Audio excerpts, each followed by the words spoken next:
but then you try to okwewala okuwambibwa abamajeebo oba okwewala okuwambibwa abantu aba security. What is happening on the continent, it is happening in Africa today, it is sending so much shockwaves, because what we are seeing, there are things that have been a wee bit unprecedented. Kakati tulaba, the biggest threat ebadde people rising up through revolutions, through street protests, and then when people rise up through street protests, never your government, Egypt, Libya, Sudan, and so on and so forth. Now the trend is shifting. African leaders, but they used to that. These long-serving leaders, dictators, but they used to that. And they have gotten the medicine. Nga ono we meso obutwa, netuke ekiseera ng'obutwa tebukyagita. Wabula nga it just reacts. Simanyi wa mwali mukuliddeko mu byalo mmwe. Ebiku, have you ever been bitten by bed bugs? Waliwo eddagala baliyitanga Dyson. Dyson yateranga okutta ebiku. Naye ebiku bye Uganda byatuuka ekiseera nga tebikyafa Dyson. Nga they are used to the Dyson nga newo mufuuyira nga kigejja bugezi. So what is happening on the continent today?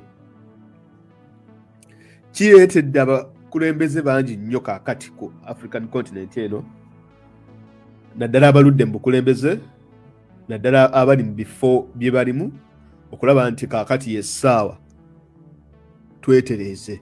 Let me give you an example. Olaba basuula ow'emyaka 7 ono owe Burkina Faso, amannya g'abantu mazibu. Ow'emyaka 7 olaba bamuwamba ne bamuggyako. Olwo wa 35 oba olinda ki? Konde yali yakamalako emyaka 12 ne basuula. Ono ow'emmali yayita nawusana myaka 7 naye ne basuula. Oli ajja kugamba nti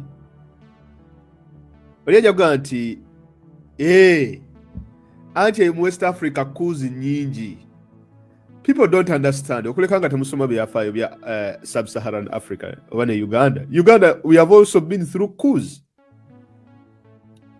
Coups zibadde nyingi nnyo wano mu Uganda. The only country mu Great Lakes region etabadde na coups, it is Kenya.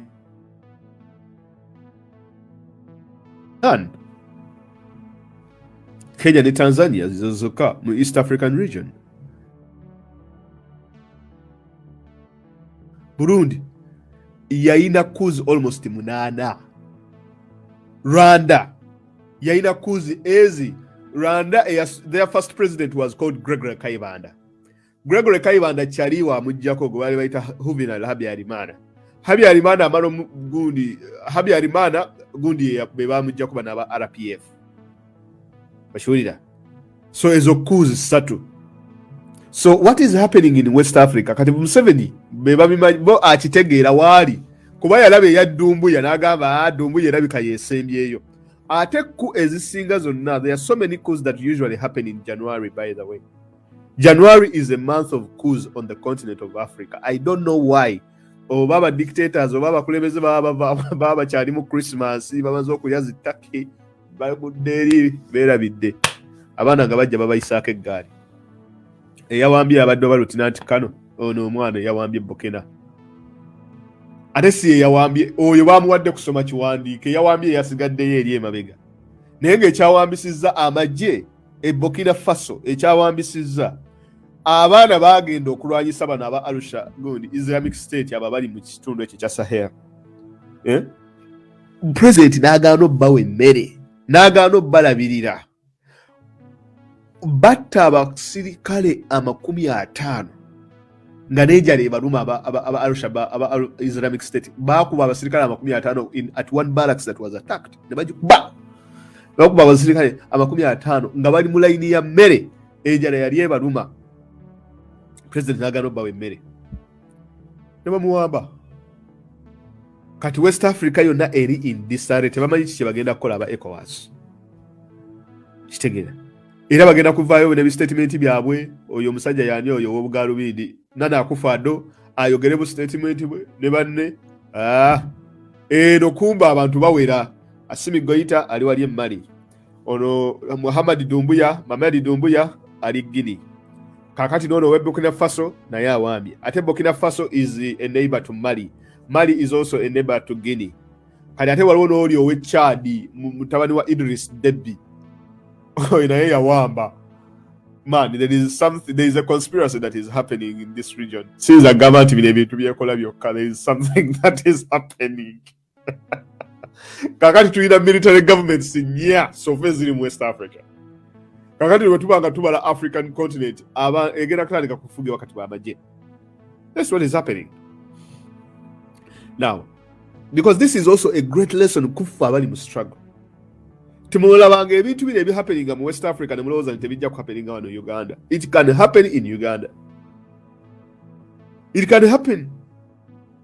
Timulabanga ebintu nga bi happening ne mulowooza nti Kampala tebijja kujja. Bijja. Omwana ajja kuva gy'avudde nga temumumanyi, ajja tuyoleka ekintu. So what should we do? That's the question. Because nze kati ndiwo kukola analysis. Siriwo kugamba ki, because I believe the party babiraba nabo balina kye babikolera. The thing is this.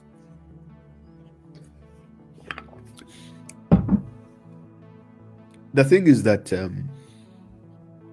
Burkina Faso, Mali, ekisinga okutiisa bano abantu nga ba Museveni ne Bakagame kiri kimu. The popularity of these coups. The coups are so popular. But abaana be ate Burkina Faso ye yali eya Sankara. Sankara ne bamukuba amasasi mu parliament oyo omusajja gwe bali bayita Blaise Compaoré. Shwira. Kati ono yabaddeko baye yasikira Blaise Compaoré ndowooza something of that sort. Naye nga Burkina Faso nayo mu coups zibadde mpitirivu. It has had a lot of coups. Ne Guinea nayo has had a lot of coups eyo Mamadi Doumbouya gye yawamba. Mali, I don't even start. Owe Chad naye yawamba buwambi. Idris Deby naye yawamba buwambi. Wamala okuwamba n'agenda ku battlefront ne bamukubirayo amasasi ne bamutta. Mutabani we najja n'akiyoola. Kati mutabani we anti Deby yalina abakazi oba babiri. Kati bali omukazi namba 2 ndowooza abaana be nabo bakayana. Ate n'aboono hajati namba M omwana we yali mukulembeze. Namba 2 yali naye akayana. Kati teweewalawala Chad. Guno omwaka naye owe Chad naye bayinza omuwunzika. Ekiri awo eno wansi nayo kijja. Sibalimba. But what are we seeing analytically? Kiki kye tulaba wano? Because abantu be Guinea, they have been protesting. Nga baprotestinga omukulu oyo gwe bayita Konde. Abantu be Mali balinga baprotestinga by the way. Sudani nakati bakya protestinga 5 years later almost. What is wrong with protest these days? Era nseka nnyo abantu mu abatunuulira ebyobufuzi ne mugamba nti kati abantu mugende ku streets. Yes, you are going to go to the streets. Elsewhere, what is happening? Elsewhere, what is happening? Because you need to analyze the situation. Inti abarwanirira ekyukakyuka tactic tuyina nti the end result is to go to the street, right? The streets abe Sudan bali ku street lero. Abe Zimbabwe baziriko nekigana. Abe Mali bali ku streets. Everywhere bali ku streets. Kyekiri kye metaphor gye nabawadde nga ntandika ey'ekiku. Ekiku kituuka ekiseera ne kimanyiira eddagala. Kati we kimanyiira eddagala awo oba oyina kuleeta musubbaawa. Like onooleeta omusubbaawa amafuta gaba tegakyakitta. Oleeta musubbaawa oba na firelighter. Tekiyinza kusukkawo awo ekiku. Ng'otaddeko omusubbaawa n'otonyeza bw'otya nga kizikira. Kubanga eddagala lyonna liganye. Ekiku kyamanyiira Dyson. Kakati ne ba Museveni we bali ba dictators. Inti dictator we bategedde bakitegeera nti kati protests zino, how do we neutralize them? Because they have learned how to neutralize.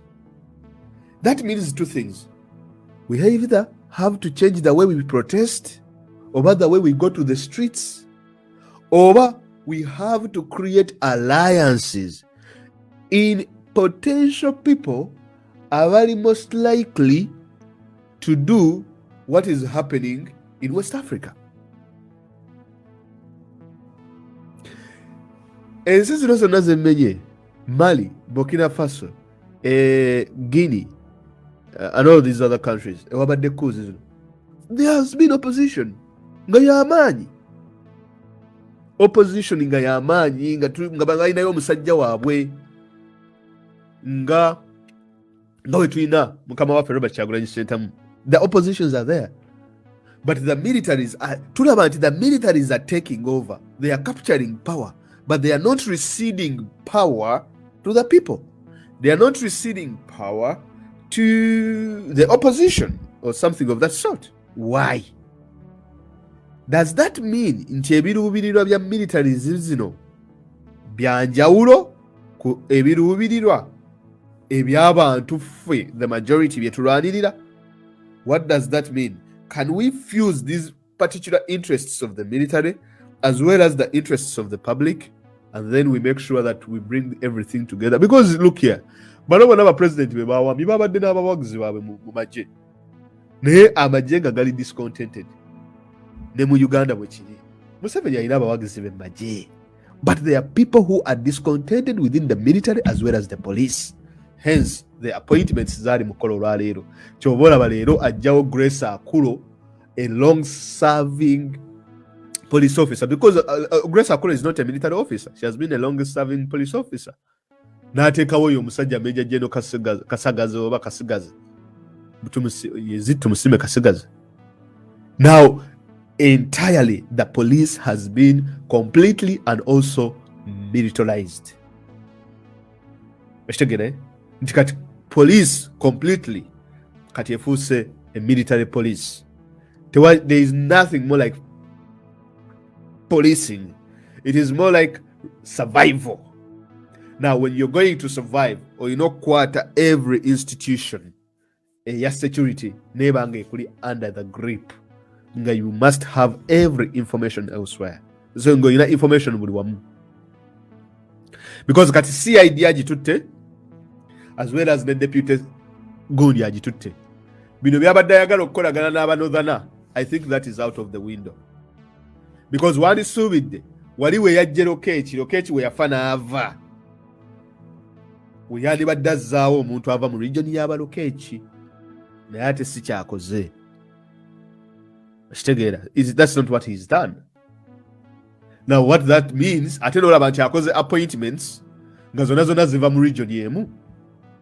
So what it means literally is that he cannot trust anyone. What it means is there is a lot of dissent within the security forces. Nti wajje Flavia ate abantu buli wajje omuntu otaddewo abantu bonabona nga bava mu region y'emu almost. What does that mean? So kati gwoba otunuulira ebyobufuzi ng'obala, you just know there is something wrong within the military. There is something that is prompting these changes. Now,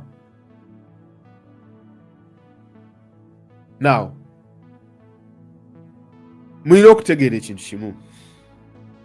Pay a lot of attention within the military. There is something happening within the military.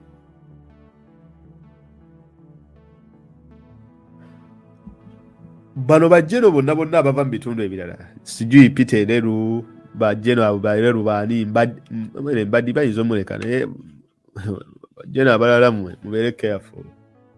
Be careful. Be careful. Seriously. Because now this is the game. Game etandise. He's realizing nti whereas aina threat eri okuva opposition, eyo threat eyaffe eri sen number 1. Ekyokubiri, eyo threat eyaffe eri like agitaddemu sente mpitirivu, agitaddemu amaanyi mayitirivu, naye nga walobedde eno ng'eri emabega waliyo ebiyita mu military nga waliwo abayita. Kyova olaba nze ngamba abantu tolabanga omujaasi ng'afunye obuzibu, tolabanga owa poliisi ng'afunye obuzibu ne mubavuma mubayise bulungi. True, that's the truth. If I'm playing politics today, that's what I would do. Sigamba bano abavaayo mu kamera ne babonyaabonya abantu abo mubaleke, no. Naye waliwo bano ababulijjo abalina ennyoto, those constables, those gundi, poor police officers. You should do whatever you can to help them, to show them that we are with them. It is a time to create alliances. Because ekigenda okuwamba Museveni tetugenda kumanya ekigenda kuva. There is a lot of players that are looking to capture power. That is it. Like it or not. Oba oyagala okikiriza, oba toyagala kikiriza, that is it. It is not only Fefeka baagala CNUP yoka. There are so many players that are targeting, that are looking at any slight weakness, any slight chance to take Museveni out. Okumuwamba. Ate Museveni naye akitegedde, the coups are very popular. Military coups kati ziri very, very popular. Omuntu awamba leero ensi yonna neejaganya. Ekyo kyekisinga okutiisa abakulembeze, buli w'owamba then ate ne government ne stabilizinga. Kati nga bakola kye tuyita transitional period, ne bakola National Transitional Council, ne bateekawo transitional period in 2 years time tugenda kutegekawo bululu. We batyo we batandika. Mugenda okuyingira emyaka ebiri nga tebaagala ng'ebintu bikyuse. Nga we mulaba e Sudan, nga bakyusa constitution gya atongeddeyo emirala 5. Kati bamune players abalina international interests nabo mwe bayingira. Ne bagamba nti mufo ky'okufuna civilian government katusigaze ki?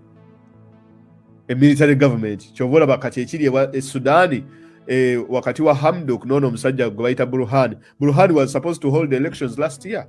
N'abyongezaayo. Bashitegeera. N'akwata gundi n'amuwamba oyo omusajja Hamdok. Hamdok bamala omuwamba bamuteeka under house arrest kati ne bamuta. Hamdok n'agenda into a coalition with Burhan once again. Protesters ne bamugamba Hamdok otuuliddemu olukwe. Hamdok pressure yabadde muyitiriddeko n'agamba, you know why? Nkisuddewo ekintu kyammwe kiikyo ngenzi. Nakibasuulirawo. Kati pressure nesigala ng'emountinga kwani? Ali Burhan. Kati Ali Burhan afuuse kiku. He's now also used to seeing protesters on the streets, blah, blah, blah, blah, and all this kind of stuff. You see, the problem with revolutions isn't it? You need to find a mechanism. Kubaka kati as Uganda, to in a head start, we need to find, because the problem with these things is this. It okulekanga mufunye owamajada. But it is hard. Because no way together, like, wobanga oli ku street no protesting. Government neeyika. Government weeyika. Abamajida bo babaira wali ku perekesi nga baliyize we bati. Kasita kigwa ban. Ngavaayo nga jena avaayo nga gabaha. Kakati ffe bajeno naffe revolution tugijoyinize. Kakati olwekuba be balina emmundu, kakati tutaddewo akakiiko National Transitional Council, kakati bajeno obuyinza tubututte. We mutuuka mu mbeera eyo baba babye revolution y'abantu. Kyekya happening e Egypt, kyekya happening e Sudan, kyekya happening e Libya. Kakati tulina okubanga bwe tuba tulwana Museveni tukimanye si Museveni yekka. Naye ne military eno tulina okubanga tugiteekerateekera.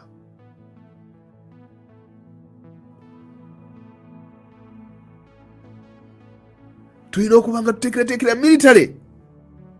Kubanga military zifuuse military kati. Ate Museveni has militarized the country. Buli wamu waliwo military. Buli kimu kirimu bamagye. Now, the reasons as to why Museveni akola ebyo, number one, is to make sure that the military is active. Buli abamagye we batuula mu barracks nga tebalina bye bakola, they get ideas. Bafuna ideas. Ekintu kino lwaki tetukiwambamu. Ate omuntu awamba abo abaana be mwana babawambye abo baddumbuya baani. Baba babaliridde. It is suicide mission. boche balina. It is suicide mission. Kubanga if the coup fails, kapa! Nega no holding in the first 48 hours. Kuka stegana wait. Bang. Kalaba. Bulia yajibaddemu kalaba. Okuleka ngogenda kudduka ofulume.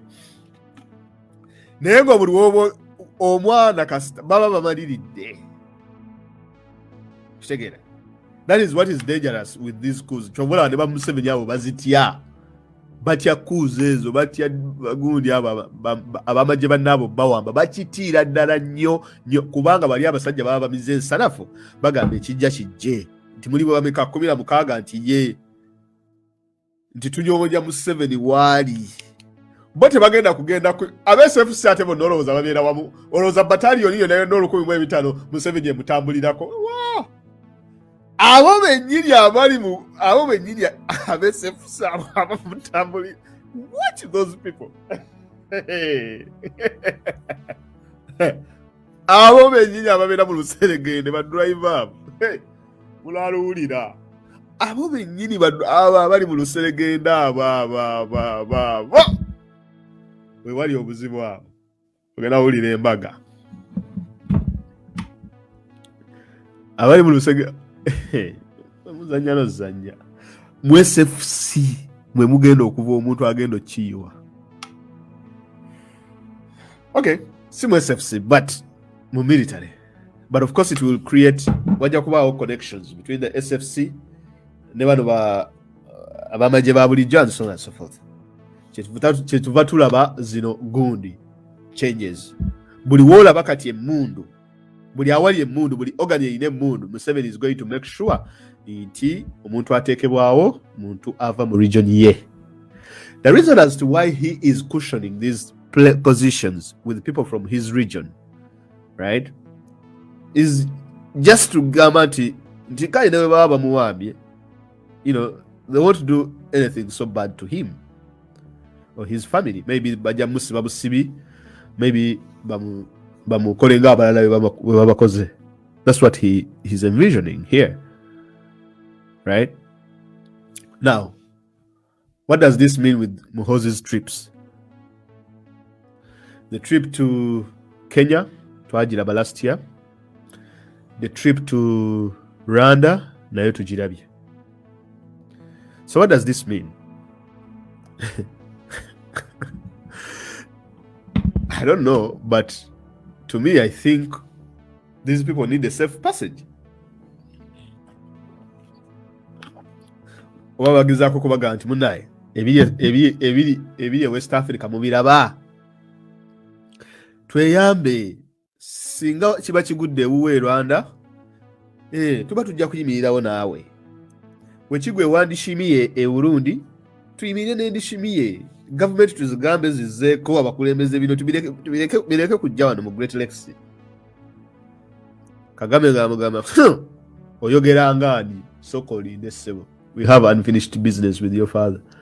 Uhuru Kenyatta ng'amugamba nze sijja kubeerawo mwe mulimanya. Safe passage. And also PR. That's what I think anyway. But anyway, on a serious note, Kali, kasooke tuveeyo ku katono eyo mmaje. Mulabye story ya Kakwenza lukira bashaija.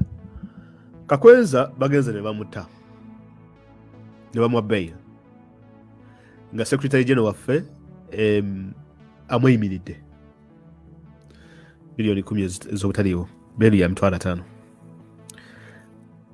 I had it in my heart nti bajja kudda mukwate nga bakoze basegirinya and so on and so forth. When I reach into Kakwenza ekyo, nemanya there is something big that is going to happen. There is something big that is going to happen. Two things are happening today in Uganda. Ekisooka, abasajja abo basabye ssente. I don't know how much money. I think is it like 600 billion okulwana olutalo lw'e Congo. Bagenza okusaba ssente ezo mu parliament. Parliament nezibamma. Ekyokubiri, okukwata kwa Kandiho ne bamusuula. Ekyo kinene nnyo lwakuba babadde tebaagala kiwuniikirize nnyo matu. Nze kati ng'omuntu abadde afollowinga Kandiho n'abadde afollowinga State House ebintu ebibadde bigenda mu maaso. You see, you need to understand. Do not look... abasajja abo bagezi nabo si basiru. They position a camera somewhere nga baagala mutunula awo naye nga waliwo ebiyita side eno. Tetugaana tulina okudimandinga okuteebwa kwa kakwenza. But on the other hand, mu kukwatibwa kwa kakwenza kiki ekirala ekiriyo behind? Kiki kye bayisaawo? Kiki ekigenda mu maaso mu magye mu military? Kiki ekigenda mu maaso? That is where we are supposed to look. Mbadde ndaba amawulire leero ku NBS akawungeezi, I think oba bagiyita NTV akawungeezi. Amawulire g'omusajja Kandiho okumusuula bagayiseeko na buyisi katini swi. Nagamba wait. Swi. Nagamba ono omusajja abadde nga talina kyali. The Chieftains of Military Intelligence, CMI.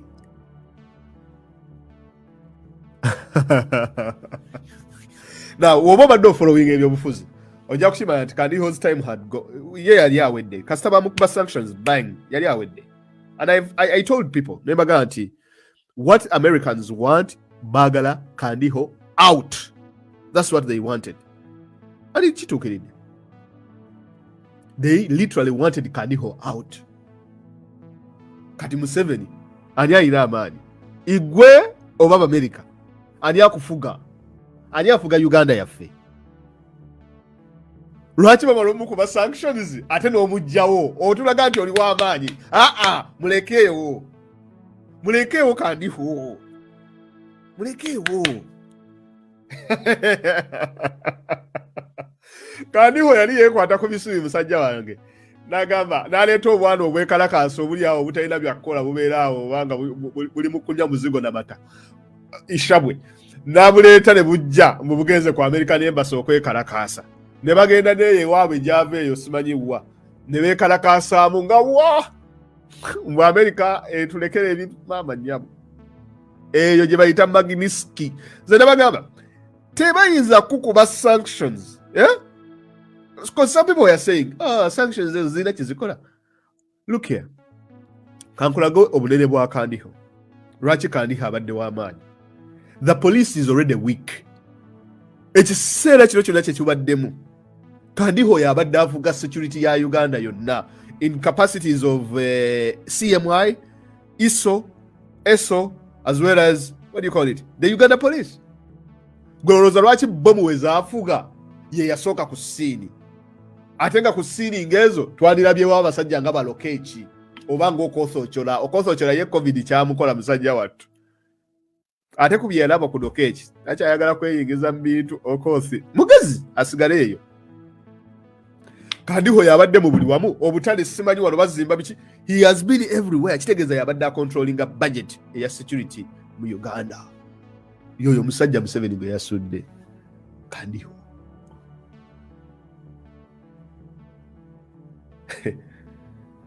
Bamukubye sanctions zisadida. Yaziwulidde eno mabega eno kabina. Yagamba nze nja kusigala nkola mirimu gyange ebyo sibifaako. Nakati gikole genda ogikolere South Sudan gye bakusindise. Ojja kutegeera ensi. Kitegeeza ki? Nti buli we mupushinga abasajja bano. Whereas nze I believe ekyakubisa Kandiho sanctions is not human rights. Tebakulimba. Si bino nti byatukuba kuchunya baana drone nedda. Ekyakubisa Kandiho sanctions, Kandiho ye yali in charge of Pegasus. Kandiho n'akwata Pegasus n'agenda n'amudeployinga mu US Embassy. N'atandika okubega kwani? Kwa American Ambassador ne ba State Department officials. Kyekyo ekyakubisa Kandiho sanctions. Kubanga singa America baali baagala kuba human rights violators sanctions. Peter Ereru yandibaddeko. James Birungi kati addidde Kandiho mu bigere yandibaddeko. Doni Nabassa yandibaddeko. Jerome Hose Kainerugaba yandibaddeko. Lwaki Kandiho? What is so special about Abel Kandiho? Kandiho yakozesa Pegasus gwe baakula miliyoni 10 $10 ne babega ku Amerika. Ekyo mu Amerika omukola ekirala kyonna naye n'otamubega. Abamerika babega. Ate kababuulira ekintu kino. Nze omanyi kati sikyayagala nnyo okubeera a sensationalist. Naye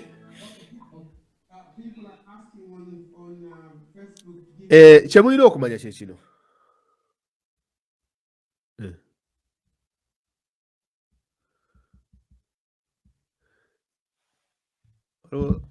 Abanvuma omanyi njagala nnyo abantu abanvuma. Kyembadde mbagamba kye kino. Kandiho omulimu gwa Museveni ye abadde agukola bulungi. Era eryo ddibu ddene. Museveni bamukuba ekiso ku mutima. Kasita waakuba Kandiho sanctions. Kyamuluma! Kubanga Kandiho yebadde next generation Museveni gy'abadde ateekateeka. Kandiho ye next generation Museveni gy'abadde ateekateeka. Buli gwateekawo nga bakuba. Sabiti Muzeeyi bakuba kapa ku mutwe. Highly educated gentleman. Aina masters oba mu biochemistry. Aina first class degree. Very intelligent. Oyo Sabiti, former deputy IGP.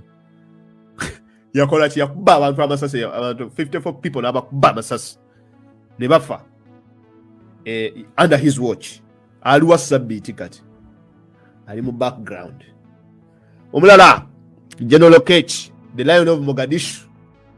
Eyo Lion of Mogadishu naye nayinjitiddemu. Singa Lion of Mogadishu akyaliwo wano, singa ebintu si bye bimu bro, singa si bye bimu. Naye Katonda yaleeta bye yaleeta nga alinga awoninga Museveni weddeko kintu kite. Kati munange tubadde tuli awo ne zireeta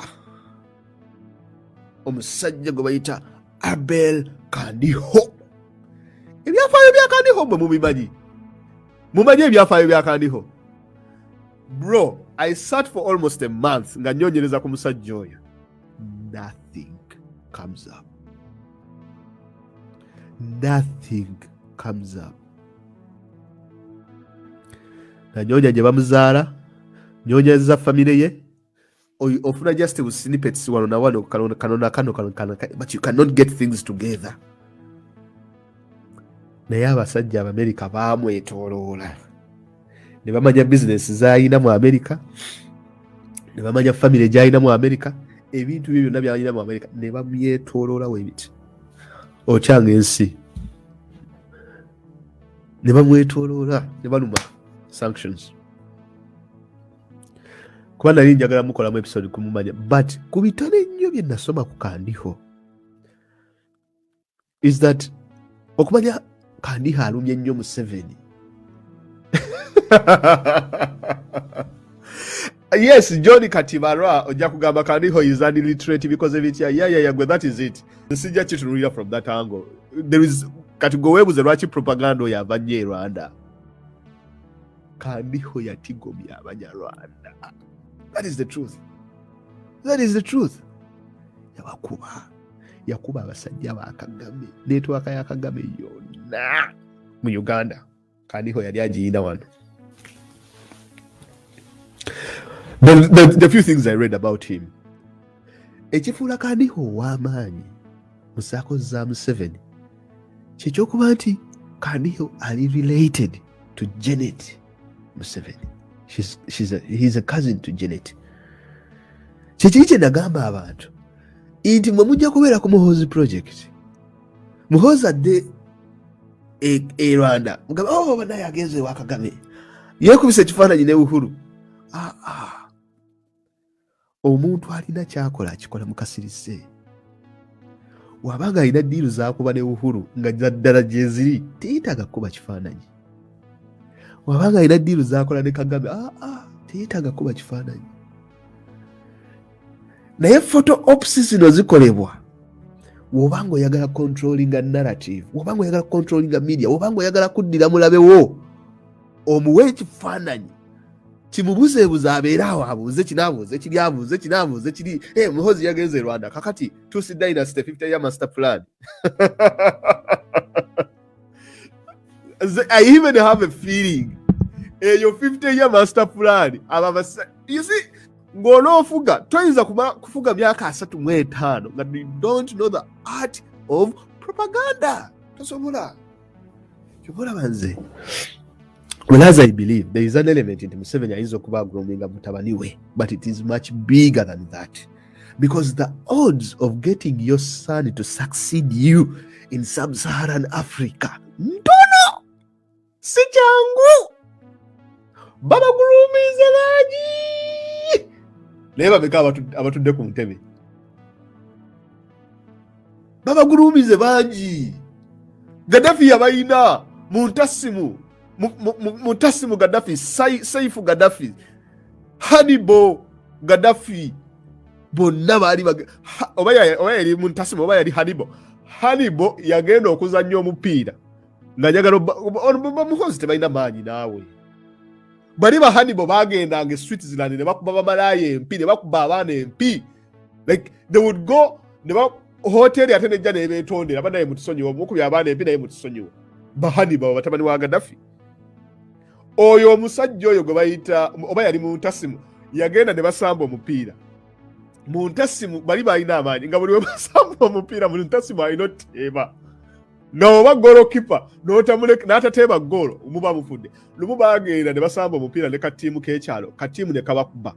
Tiimu we bakuba Muntasimu yakwata grader zino zi bulldozer ne bagenda ne bakuba ekisaawe kyonna kyonna ekya tiimu eri ne bakiyola ne bakiyiwa Muntasimu Gaddafi. Saadi ali wakati. Saadi yagezezzaako okudda wano abarasha bamukomezzaawo ajje alinye mu ntebe mu bigere bya kitaawe akalulu baakayiye. Kalifa after akalulu yakayiye yagaye tebijja kubeerawo. Baaganye. Saadi byaganye. Amini safe byaganye. Ono Hosni Mubaraka yabayina babiri nga batrainize kesawa za leero bali mabega wa mitayimbwa. Mabega wa mitayimbwa. Omar el-Bashir Katonda teyamusaasira bambi teyazaalayo mwana. Omar el-Bashir teyazaalayo mwana. Abamubutu baluwa mubulooza mubutu teyateekateeka baana. Omuntu yekka yali abasucceedizeeko balinga babiri. Asooka owe Gabon gwe bayita Omar Bongo. Bwafa mutabani we n'amusikira. Naye mu kusikira awo era bwali buzibu. Owokubiri bamuyita Ginsimbe eyadema. Owawa ensi bagiyita Togo. Ginsimbe eyadema wamala okufa mu early 2000 zaawo eyamusikira Faule eyadema mutabani we ye president kati. Period yeyo nzibu kubanga bano ba Muhoozi tebalina alliance maje mwe mulowooza kyangu okukwata Muhoozi na Sika. You think it is easy? Gana maje gatulabaga wamba buli wamu gawamba buli kimu tekalina kye katayiza biyenje ensowera buli kimu gakitwala. Mwe mulowooza aba UPDF baganda bafe abali maje abanda bolwalere abaganda bafe mubanga gye bali mwalaze bawagira gye muli mwe baffe. Asa bamaje mbagala kati kuba munnaye tomanya. Mwe mulowooza ono omusajja gwe bayita Konde. Konde yayina mutabani we Alpha Muhammad Konde era nga yalwaninga bizinensi ze nga mu kalulu buli wamu yabeerawo Alpha Muhammad Konde. Mwe mulowooza teyalina influence. Konde baamuwamba. Omuntu yekka mpozi omulala eyasobodde okikola gwe bayita Kabira. Ate Kabira oyo Kabira baateekako muteeke. Tekyali nti taata we ye yamusikiza n'amugaa nti Kabira baamujja Kampala Museveni ne Kagame ne bamukwata ne bamuteekako ekkongo. Kabira n'amanya nti abampadde power mbategedde. Kati mpozi n'ono omulala mutabani wa Idris Deby. Mutabani wa Idris Deby Chad. Mutabani wa Idris Deby si Idris Deby kale yamugulumiga naye abamutaddeko waliwo military council eyamutaddeko so kitegeeza mutabani wa Idris Deby talina power wabula military council yamuwa adde migere bya kitaawe yeyina power esawa yonna bajja musu oyo n'omwaka guno guyinza obutaggwako mbadde sina followinga nnyo byabufuzi bya Chad naye I'll go back and look through n'omwaka guno basobola omuyiwa kapa kati oli waabakubuulira Muhoozi project. Look at the stats. 53 African states towezaayo na nsi mukaaga zaali zisucceedinze. Look at the statistics.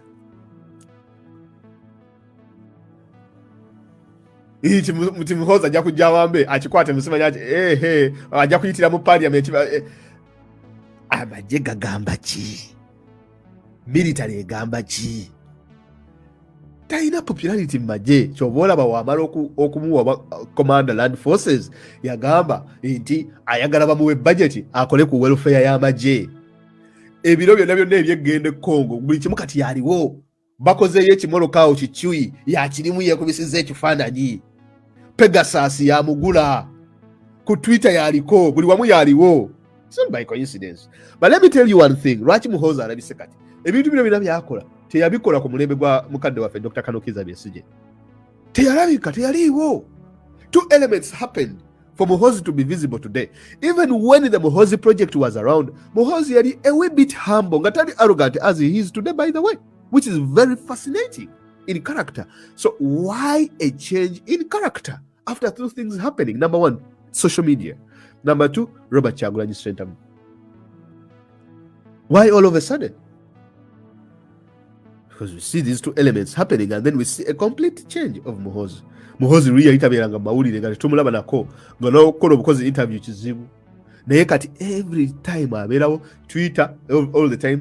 And let me tell you, bino ebintu bye bakola, they are doing it because waliwo we batayagala tutunule. Muhoozi will throw a tweet nga ayina watayagala tutunule. Tweet gitunulire, kifaananyi kitunulire, byakoze bya analyzing, naye behind all this, what is the bigger story? Because it's something much bigger than Muhoozi just visiting Kagame. You think they are going to talk, oh, kakati munaye, 50-year master plan, Tutsi dynasty. As our guy to throw us into discussion to discussing the Tutsi master plan. Because the Tutsi master plan here is such soma, but the idea is to throw it into the people to make them katiba kalakata asatu mu etaano we baddalanga master plan yaliyo basigazaayo 15 siwo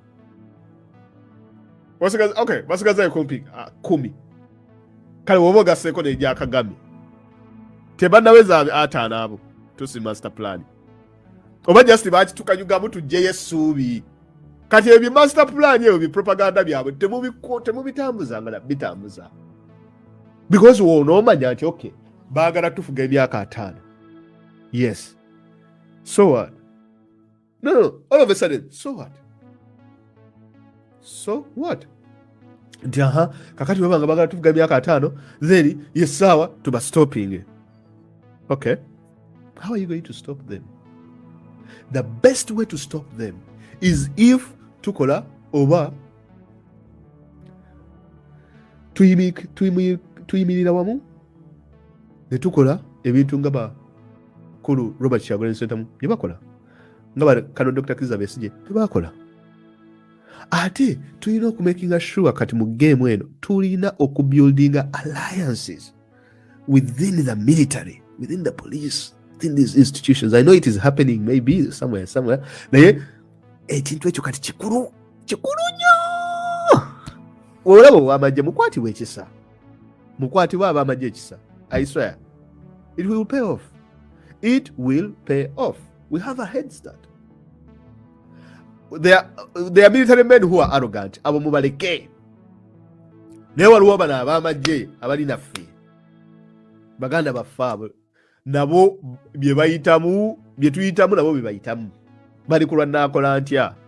When you build that connection, ekyo kijja kutiisa nnyo Museveni n'okusinga gwe wono discussing a 50-year master plan.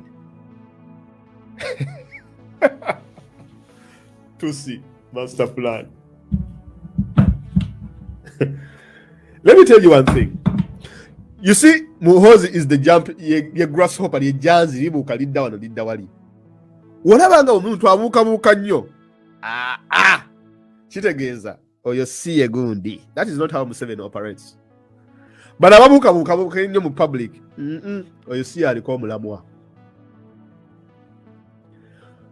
Omuntu aliko omulamwa aba asirise nga gwe bamuprotectinze ng'ali eri wabbali atunula.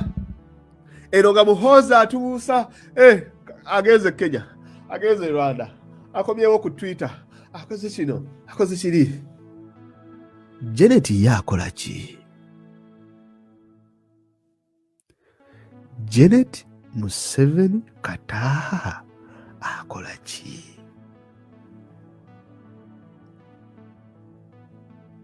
There, right there. Janet Kataha Museveni akola ki? Natasha ali kuki? Edwin Kalugire ali kuki? Lwaki basirika? Kale katubitunulemu. Number one, ani patron waba born again churches in Uganda? Who has the influence over born again churches in Uganda? But pastor will never sing in Uganda. Ani abayinako influence? Is it Muhoozi or is it Janet Museveni? Or is it Yoweri Kaguta Museveni? I think it is Janet, isn't it? You need to take our body. Dr. Diana Atwine ajja atya okugenda mu State House? Was it because of Muhoozi Kainerugaba? Or was it because of Janet Museveni? Well, we have to understand that. We have to go back a wee bit. Who the hell is Dr. Diana Atwine, the permanent secretary? Well, Janet Museveni ye yamukuza as a foster parent era amuyita maama. N'agenda n'asoma ebyobusawo bla bla bla bla bla. Era Janet n'atandika okutambulanga naye everywhere, South Africa, UK, London, everywhere nga Janet atambula n'omukyala gwe bayita Dr. Diana Atwine. A few years later, the permanent secretaries babakubye babajjeewo, Diana Atwine ekifo akitwala. She controls one of the strongest ministries in the country. So who appointed Diana? Is it Muhoozi or is it Janet? Well, that's interesting, right? Well, tekikomaawo nti ayina ne sister we omulongo gwe bamuzaala naye Atwine ayina sister we. Sister we yafumbirwa ani? Yafumbirwa omusajja atabula ku kabineti, buli ministry we bafulumya kabineti alina okubeerako. Frank Kajiji tumwebaze. Frank tumwebaze, royalty ye egwawa Janet oba egwawa Muhoozi? So what is happening? Okay, netuvaawo. Magogo, Anita Amongi, ono kati Anita Amongi deputy speaker, ani amu controlling Janet Museveni. And people were complaining nti Anita Amongi yakwatanga abantu n'abatwale wa first lady ab'opposition babagule. Anita Amongi is married to who? Francis ono omusajja gwe bayita Magogo wafufa. Kyovola bafufa kizibu nnyo okujjawo Magogo. Ne woolwana otya ono Sewanyana kati ali mu kkomera era ebimu ku bimusibya byebyo fufa. Awo kufufa tokwatawo kubanga fufa is meant to show, to portray the first lady as the Minister of Education and Sports nti akoledde nnyo ebyemizannyo. So she has to make the appointments mu fufa na National Council of Sports and stuff like that. So if you're not on her team, tojja kukikwatako. I don't know if I make sense. gwe ndagayo appointments Muhoozi z'akoze niwe tugenda mu SFC abantu bano basabbiiti be baleese ezo appointments za kitaawe za taatawe Museveni yazikola yagamba sabbiiti kubanga bagamba akasajja waliwo akasajja akayogerawo ne kaga nti Museveni agenda n'akwata abaana n'abajje Rushere gye bavayo n'abakwata ne babasomesa ne babaweerera ne bagenda ne basoma ne bakomawo ne baba deployinga. These are the guys doing it. Obutategeera bwabwe ono gwe baagala gwe bayita Muhoozi project ate ye tebamugulumize kwegamba balinga abamuteekedde naye ate nga tebamuteeseteese. And that is disastrous. Era bano bonna basabbiiti muzeeyi baani bonna bano bonna those guys basoma na Muhoozi baali mperekeze balinga bavuga akagaali be balinga ba caretaker kati we baakula Museveni era n'abaleeta n'aba incorporating. It is not Muhoozi's appointments. Kitegeera kati era ojja kutunula Anita Amongi gundi oyo Diana Twine Kandiho Abe gwe nabaddeko. Kandiho Abe is a direct cousin to Janet Museveni. Kandiho's brother gwe bayita Adonia Ayebale ye representative for ye representative wa Uganda mu UN. Oyo na Janet Museveni yakola ebyo. Museveni yagenda wala ne owasa yakola obukodyo bw'embaga yamanya gwewasoolo naawe wasooli.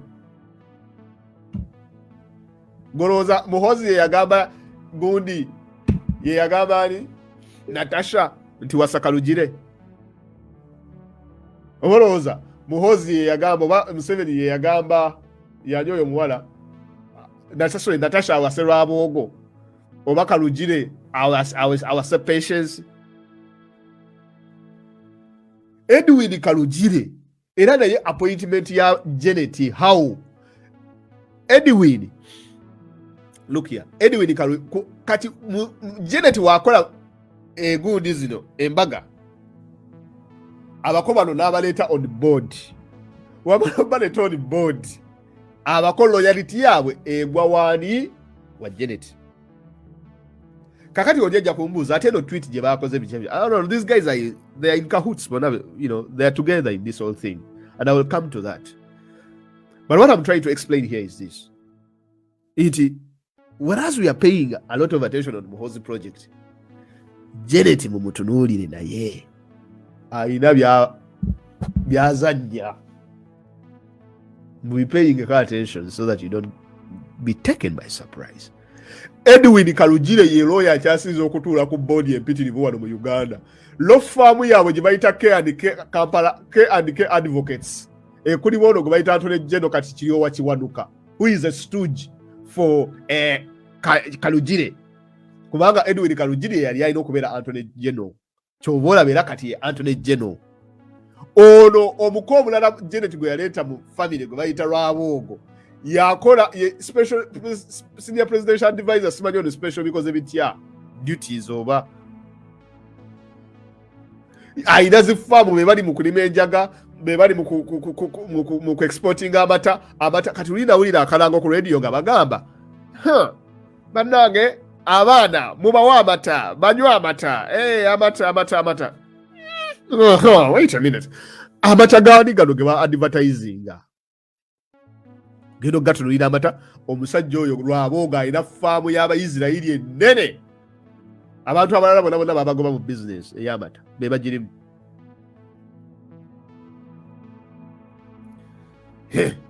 Kale tujja ngera kujjayo ku Abe Kandiho. But what I'm trying to explain here is this: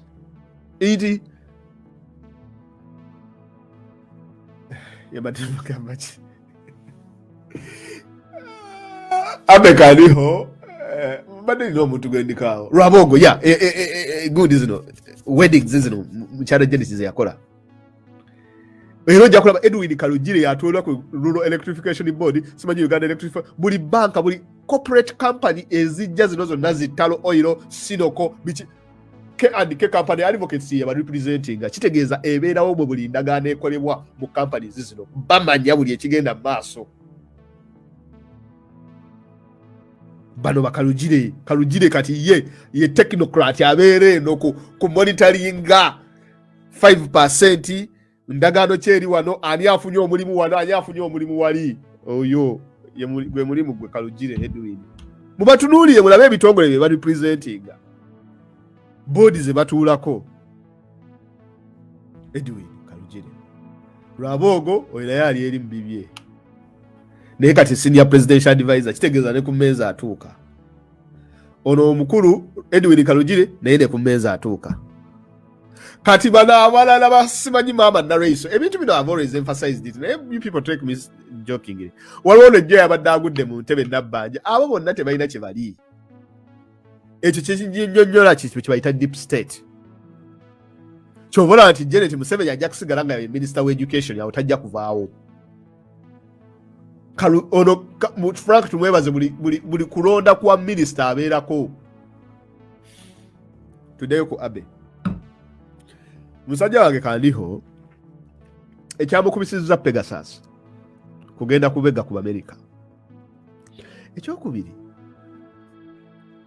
nali neebuuza Kandiho we baamukubira UPDF yali amaze okudeployinga, Museveni yali amaze okudeployinga amagye Congo. Omulimu gwa Kandiho abatagumanyi ye chieftaincy of military intelligence. Yakulira ebyokubega intelligence information mu magye ga UPDF. It is the intelligence wing of the UPDF. Nga olaba ISO nti ISO ba intelligence wing ya Uganda Police maybe. Kati CMY ye gathering intelligence Congo teina kikolebwa outside Uganda, Somalia, all these places. Kuba kati oyo musajja Kandiho aba akolagana nnyo n'ensi ez'enjawulo, European Union, America and all these other places. Akolagana nnyo nazo because of his office. Sigeda. Because of his office.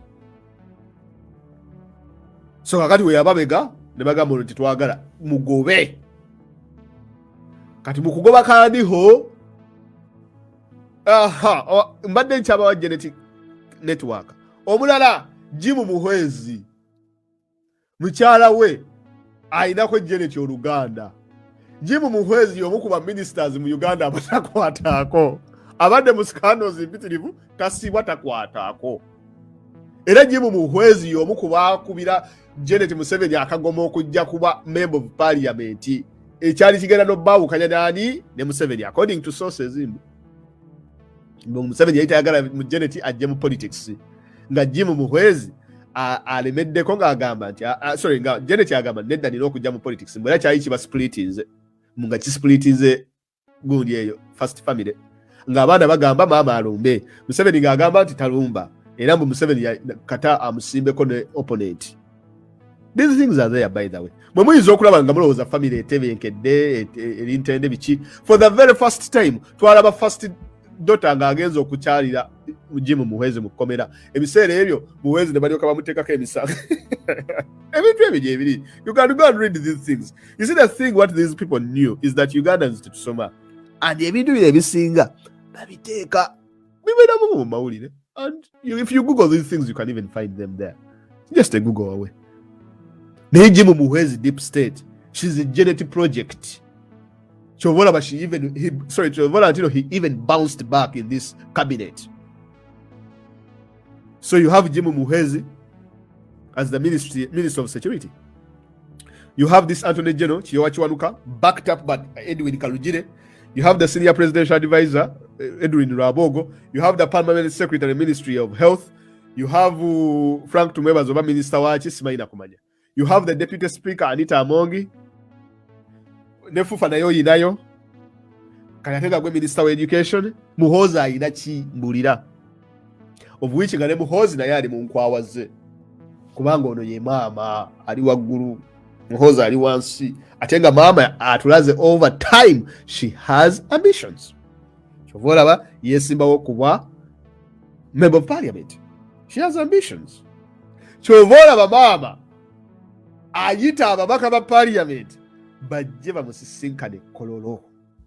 That was fwe mu wetuba tusoma ebintu kati okusomera actions ezo bwezityo mu kuyita ababaka ba parliament yali tabayita nti no abajje bikibi. She would have gone to the parliament. She would have, backed down a wee bit. She wanted to show nti nina power. She wanted to exhibit her power, that I can summon the parliament to my feet. Yali ayagala obbalaga nti nsobola okuyita parliament yammwe eyo nejja nga nze agiyise nga Museveni bw'agiyita nange nsobola ogiyita, kale ne Muhoozi agiyite.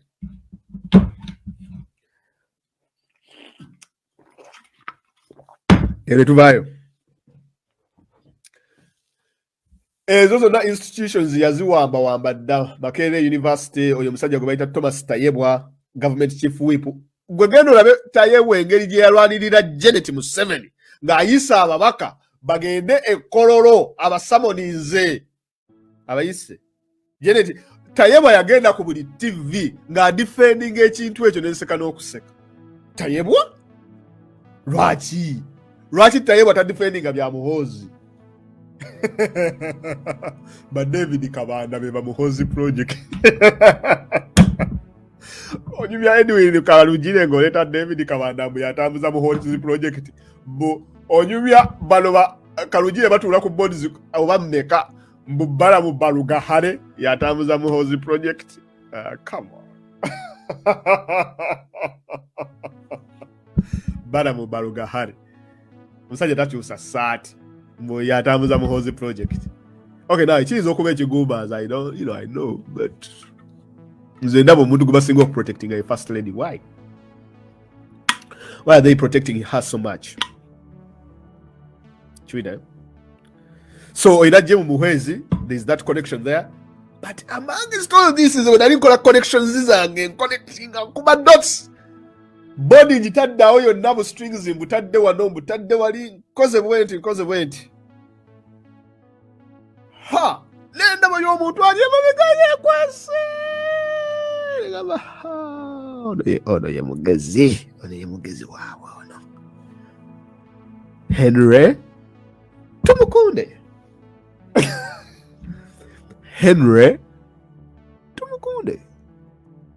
Tumukunde ekintu kino akirimu.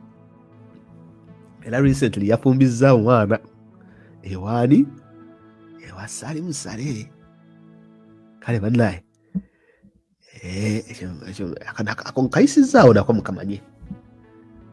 Kaakati bano bamaama Nareiso, maama Nakyobe abo guno omwaka bagenda bamaama Nakalema bagenze.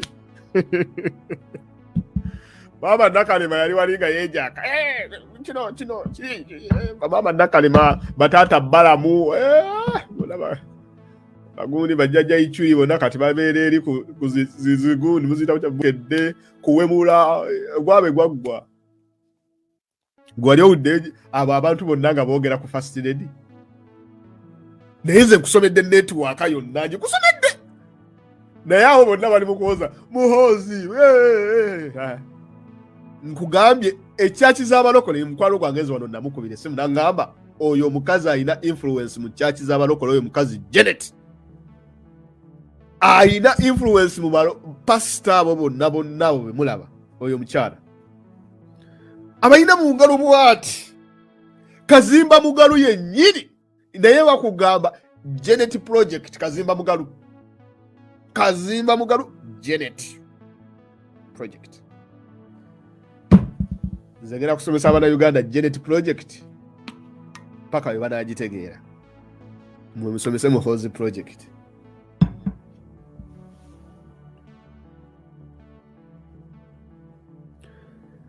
So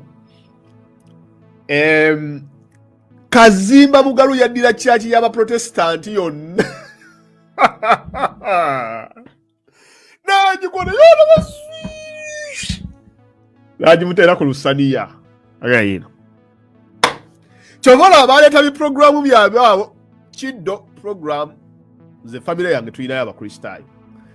Ni tebachegana nagenda mu church. Kelezia. Memulowooza lwaki ekereziya abantu tebacha aba Protestant enamba yaabwe ekendera mu Uganda, the Anglicans. It is because the entire institution has been politicized so much. Nti Kazimba Mugalu batuuka n'ekiseera ne bamugaa mukadde waffe tukusaba otegeka okusabira eggwanga ennyimba ne zigala n'okubuka okutegeka okusaba eggwanga ekwali ennamirembe. Kazimba Mugalu taliye we yatuuka okutegeka okusaba yagaana okukutegeka. Kazimba Mugalu tugenda Mukalu abantu bafudde abantu bafa tunyonya ekigambo kya musajja wa Katonda ekigambo nga tekivaayo.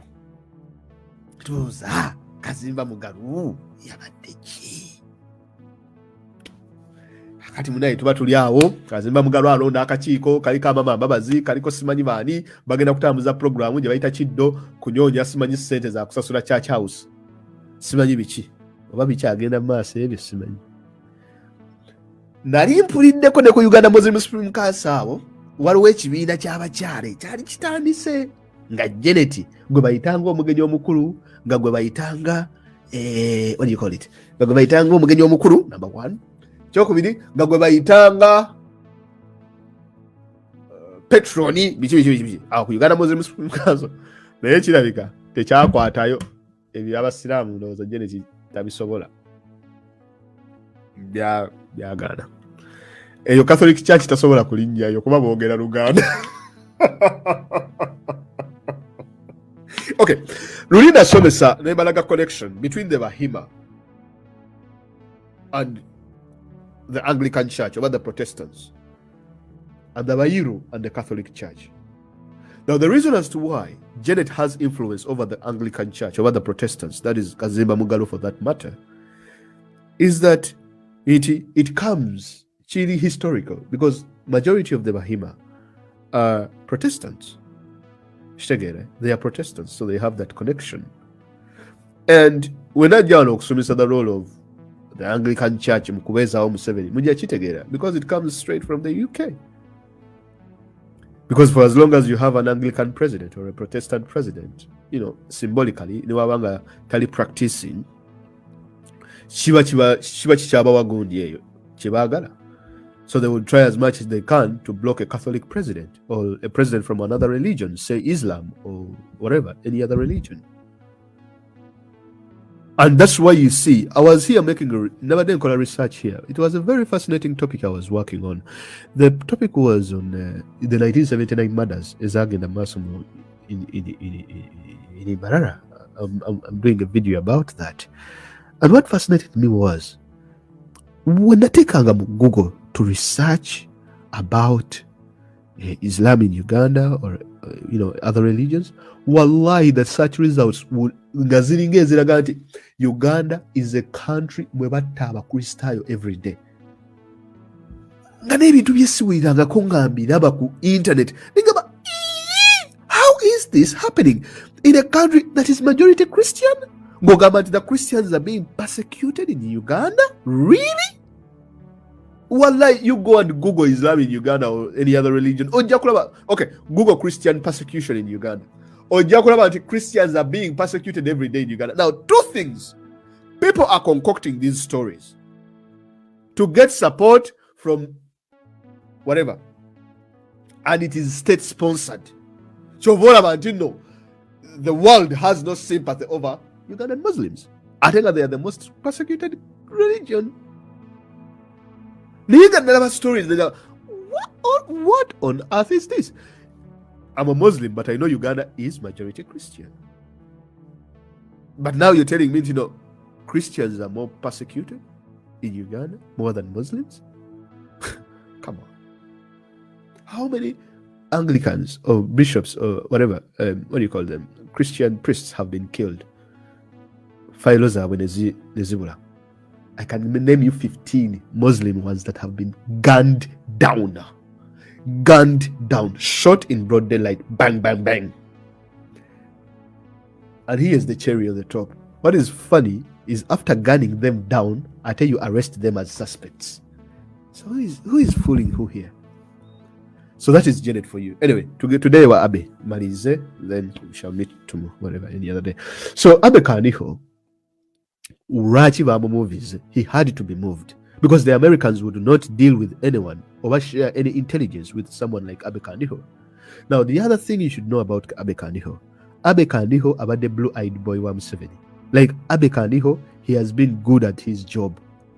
The job of keeping Museveni in power. The job of whipping and beating Museveni's enemies. He has been good at it silently. Kuba Kandiho tojja mulaba ng'akola statement n'emu mawulire. Tayogera, towulira ku ddoboozi esimanyi na butya wa sounding oyo guy. Some people say mute yasoma. But I wouldn't like to believe that is akibiriringa. Naye gwe yagala okumanya nti Kandiho muzibu. Kandiho yakyankalanya Rwanda. Like n'akwata network ya Kagame yonna mu Uganda agikuba. That's why Rwanda yanyigira nnyo mu Museveni to this day. Ebyo byagazawo border, by the way, because of that guy Abe Kandiho.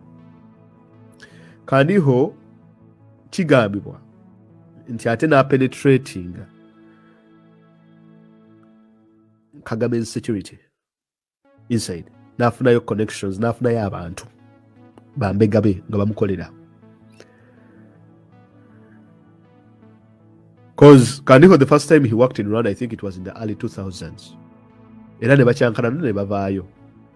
Waliwo ne scan endala gye yalimu nga Omunyarwanda, this guy called why yali Kabarebe, I don't know.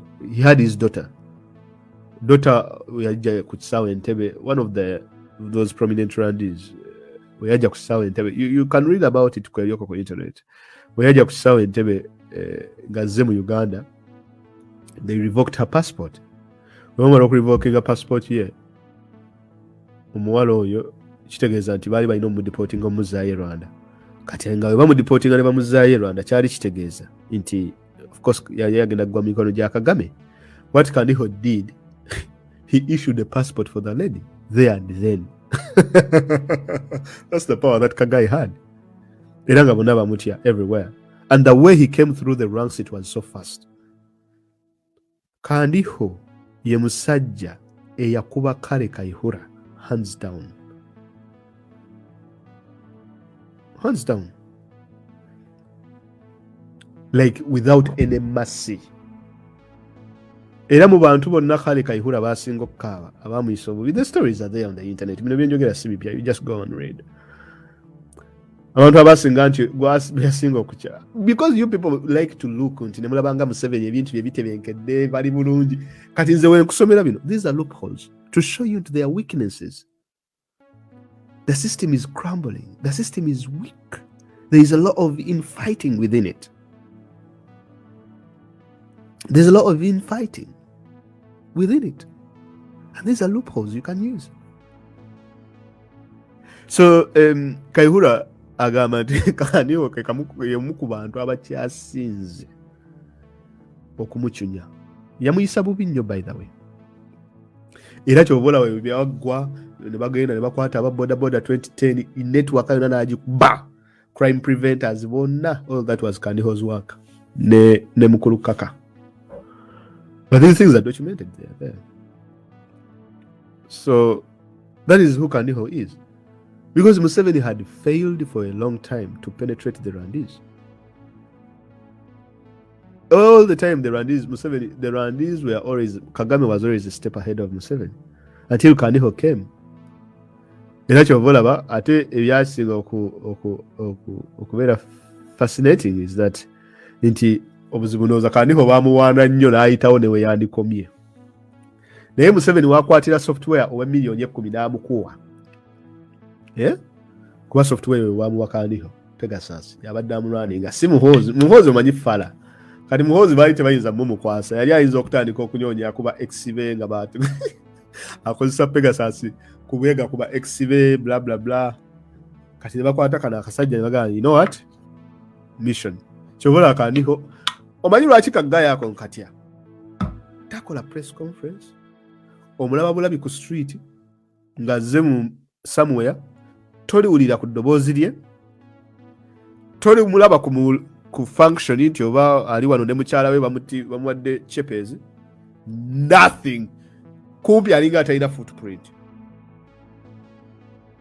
Era ofunako obutonotono buno webuti kano kali. Not so much is there about that guy. Chobola nze mutya ali very sketchy, is very not easy. It's not an easy guy.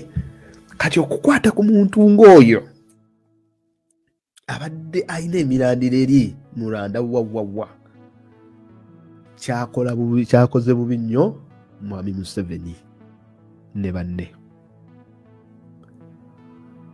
oye Abel Kandiho okumugjawo ne bamusuula ne bamusindika e South Sudan.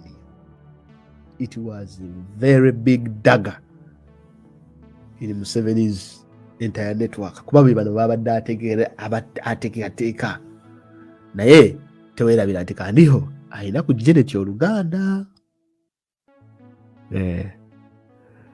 Alina ku geneti Oluganda. Naye oli muganda wa omulala gwe bayita Adonia ayeebale ba Luganda.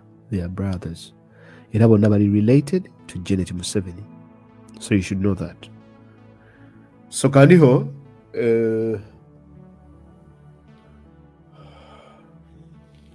you should also look at the Congolese question, why the UPDF is in the Congo. Because mujja kulaba nti no UPDF ebadde things had stalled. Ebintu bibadde byesibye nga tebitambula.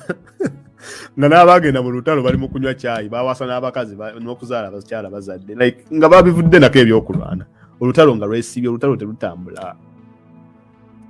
Two things, financiers badde tebakyateekamu ssente.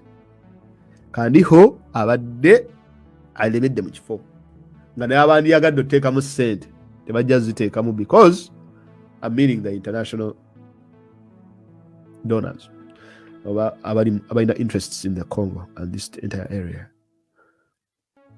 Nti omuntu eyabega ku American embassy badde tebayinza kumukkiriza to oversee the mission in the Congo. Nga in case Museveni needs any support from the West, Kandiho abadde talina kubeera anywhere near that operation. Ate as the chieftains of military intelligence, abadde alina okubeera center stage into the operation. So kati amugjeewo amusindise Sudan. And maybe the money might start flowing again. We don't know, but we can only look and see.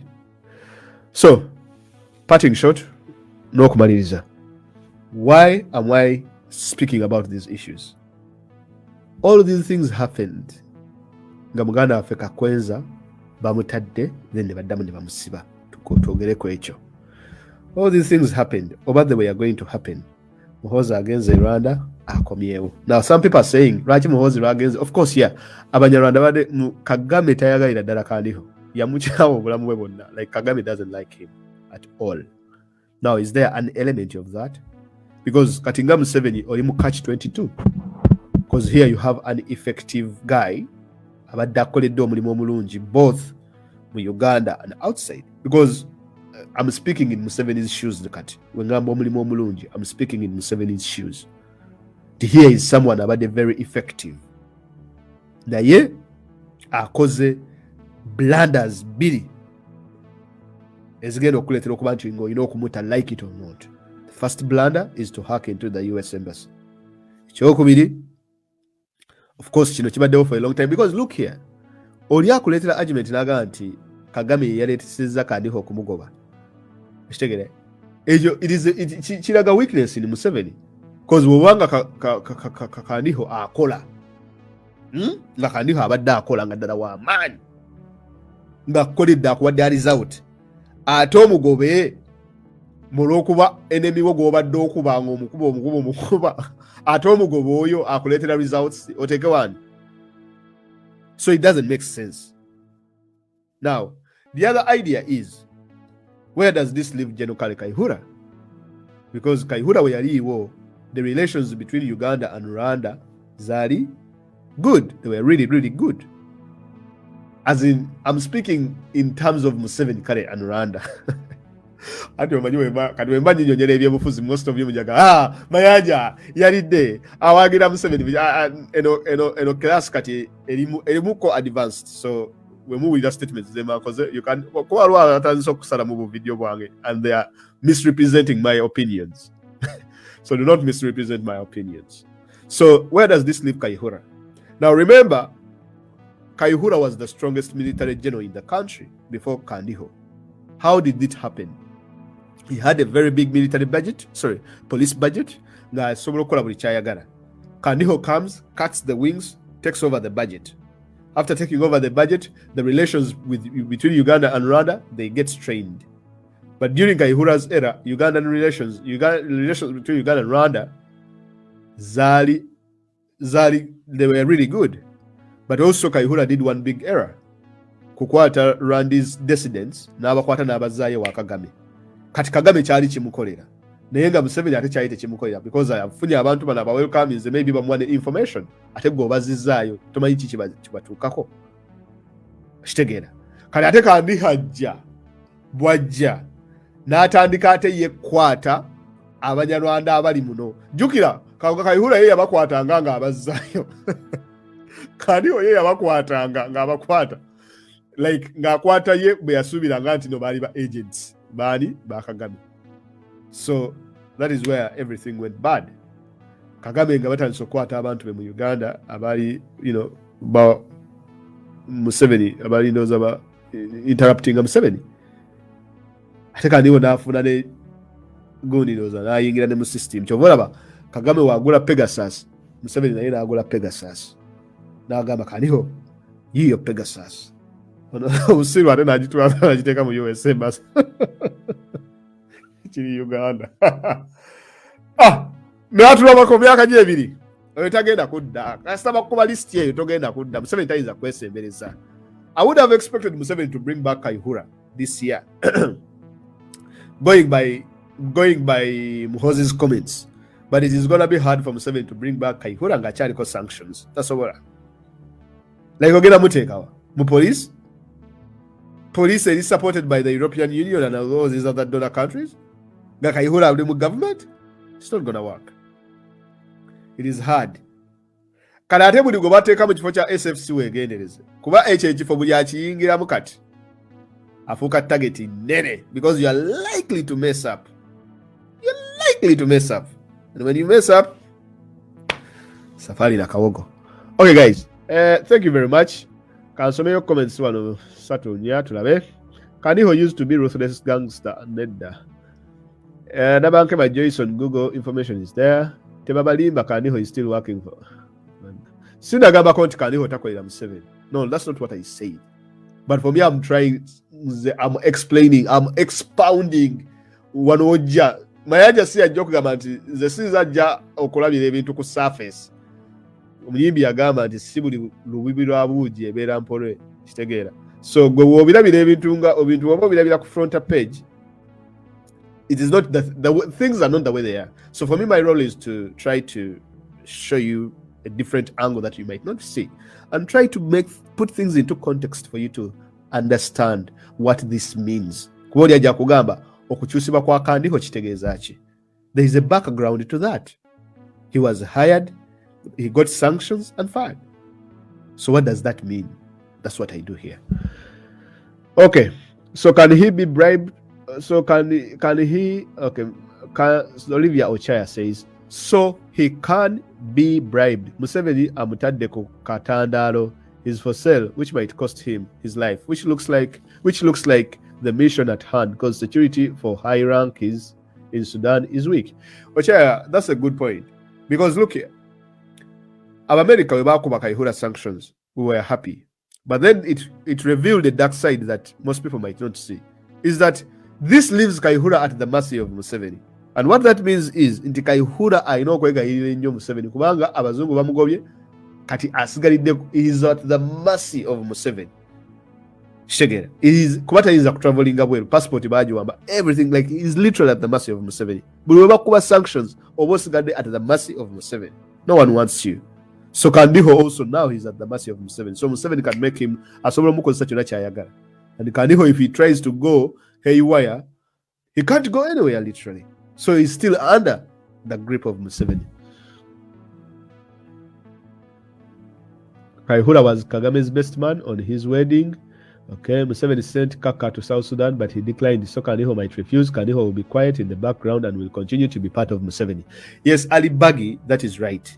But the problem is the power that he held as the chieftaincy of military intelligence and the sanctions zalina ajja kubeera mu background, but he will not have access to intelligence and access to information. Chovola Bakaihura, even up to today, he's not powerful. Asobola n'okuyita wali omusajja yalina nga oluseregende lw'emmoloka nga taziina. Taina access to intelligence. For example, countries like the United States might want to share intelligence with the chieftains of military intelligence or with the Ugandan officials. Bajagamba kandi haina sanctions oitomuletamu. Trainings ez'enjawulo, flintlock exercises na biki, bang, tayinza kubeeramu. He's limited on what he will know and what he will be able to do. He's highly limited. Kandiho ye mu ku bantu abalina kye tuyita power, real power mu Uganda. Nti baba bamuwadde ekifo bamuba bamugambye kolanga bw'olaba. Va kwe bino ebyabannabbanja ne bamuwa ekifo naye nga tebamuwadde. Bamuwa ekifo naye ne batamuwa power. Kandiho had the position and the power. Those are the people that I'm talking about today. Because there are two kinds of people that work in Museveni's government. There's people who are given positions without power, and there are people who are given power and the positions. And there are people who get none. Nebona beba. Okay. Ye Kayumba Nyamo. Okay. Oyo kandiho akyakolera abantu bose mu mwaka jabuzi. Talk about Odrek Rabogo's tweets attacking Muhoozi's succession. Yes, Abasi Sentongo, if you came here, we never did jogera Muhoozi's tweets and Odrek Rabogo. I explained something here. Do not look at Muhoozi. You look at Janet. What is Janet doing? What are his appointments? What are her stooges doing? Stooges ba Janet bakolachi. What are they trying to kuisao? Odrek's tweets are entirely basically say okulaba zi dominating a public discourse. But I'm happy in Uganda, they have not paid much heed to it. But they don't want to know. To say, oh, Odrek is fighting with Muhoozi. Nah, it's not happening. Because Echakandiho is the big news. That's Museveni's Bamukubi Echiso. Chokubidi, the Bagara sent a bit of nyo, Zokugenda okuteke Congo, supporting Amaje. And they don't want people to, to take note of that. Russian roulette loading, yeah, Sugar Brown. Why the US don't go after Museveni? After all, he is the one who ordered Kandiho to spy on US in Uganda. Yes, Jennifer Smith, why don't they go after Museveni? Ankati Museveni is bearing the brunt of the entire thing. Gendo labeka akati Ugandan budget. The donors were about to supporting like a big chunk of Ugandan budget is supported by donors. All construction work around the country is no longer taking place. Construction is happening and they are no longer taking place. Uganda pays 250 million Ugandan shillings every day for contractors to pay them to sit because sente teziriyo. Katumba Wamala revealed this recently in the Parliamentary Commission. Where did the money go? Why are donors not putting in money? Well, the donors are not putting in money because the biggest donor right now, Museveni, America, is because that the biggest donor, America, is that they know that what do you call it? Mwaba spying ako, they are not happy. Ebyakalulu, tebagala kubala banga badilinga na dictator as well, so many other things. So they might be dealing with Museveni, but in the back. Ate support jebabadde bamwa teyenka nangane support jebabadde bamwa in the past. Now you're seeing people like the European Union and all these other places, nabo they are backtracking a wee bit. Because of the killing of people, human rights violations, it's giving a really tough time to Museveni. It's really giving him a tough time. The government, the minor said, that's the truth. Now, why don't they go after Museveni? You see, going after Museveni, America going after Museveni, America doesn't want to be seen. It is directly engaging itself in Ugandan politics. It is, the element of sovereignty. So they don't want to be clearly they are doing this and this and that, because that will turn the public opinion against the people who are struggling against Museveni in Uganda, number one, and also turn the African opinion against the US as well as the people struggling against Museveni. It's the same thing that happened in Ethiopia. When the Americans came out and showed the side that they were siding with the Tigrayans lost the public opinion, the public good support. In fact, almost the entire Africa was almost like, huh, why is America now supporting the Tigrayans? So the Tigrayans must be the villains here. So the entire world balance shifted. Negwa kusaidia abachi yaba TPLA gondi TPLA gondi negwa kusaidia abagondi. Oh no, Abiy Ahmed. Okay. Uganda attacked. Okay. Very crafty. Kaniho and Kagame put in nose around. Okay, guys. All right. That's me today, guys. Let us meet once again. Weekend, inshallah, some other day. I hope you have enjoyed the episode, and we shall meet another time. Actually, Kaniho. Kaniho mwagala nnyo kubanga I really spent a lot of time studying this guy. I've been following him, trying to see what he's doing and trying to understand his role in this entire network and stuff like that. So by him being taken out of the CMY, this is something that umuntu abaddamu following should have, you could literally see it, because the American message was clear that this guy has to be fired. Chase him out. Chase him out. That's what they wanted. Simple. Okay. Bye-bye.